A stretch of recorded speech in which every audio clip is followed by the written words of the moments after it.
উত্তরাধিকার নাকি নতুন কৌশল? বাংলাদেশের রাজনীতির আকাশে নতুন এক নাম নিয়ে শুরু হয়েছে তুমুল গুঞ্জন। তিনি জাইমা রহমান, যার ধমনীতে বইছে শহীদ রাষ্ট্রপতি জিয়াউর রহমান আর সাবেক প্রধানমন্ত্রী বেগম খালেদা জিয়ার রক্ত। দীর্ঘ প্রবাস জীবন শেষে দেশে ফেরার পর থেকেই রাজনৈতিক বিশ্লেষকদের নজর এখন তার দিকে। কিন্তু প্রশ্ন হলো, দলের কোনো পদে না থেকেও কেন জাইমা রহমানকে ঘিরে এত আলোচনা? তিনি কি শুধুই তারেক রহমানের কন্যা, নাকি বিএনপির আগামী দিনের কাণ্ডারি?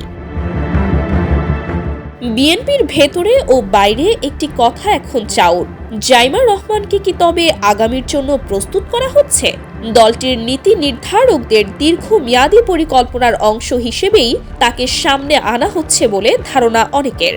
বিশেষ করে দেশের একটি বিশাল অংশ এখন তরুণ ভোটার। এই তরুণ প্রজন্ম এবং নারী সমাজকে আকৃষ্ট করতে জাইমা রহমানের আধুনিক ইমেজকে কাজে লাগাতে চায় বিএনপি। তবে তার সাধারণ উপস্থিতি দলের নেতাকর্মীদের মধ্যে নতুন প্রাণের সঞ্চার করছে।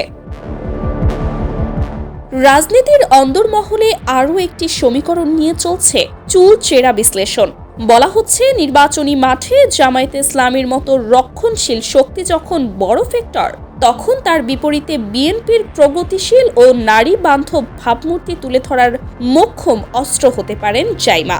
যদিও এবারের নির্বাচনী প্রচারণায় ডক্টর জুবাইদা রহমানকে দেখা গেলেও জাইমা এখনো মঞ্চে ওঠেননি।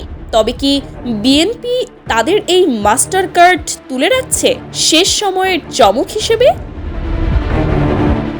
জাইমা রহমান কি পারবেন তার দাদার গড়া দলকে নতুন উচ্চতায় নিয়ে যেতে, নাকি এটি কেবলই পরিবারের ঐতিহ্য ধরে রাখার এক প্রতীকী চেষ্টা? উত্তর দেবে সময়। তবে একথা সত্য, জাইমার প্রতিটি পদক্ষেপ এখন নিবিড়ভাবে পর্যবেক্ষণ করছে রাজনৈতিক বিশ্লেষক থেকে সাধারণ মানুষ।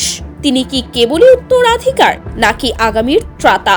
আপনার মতামত কমেন্টে জানান।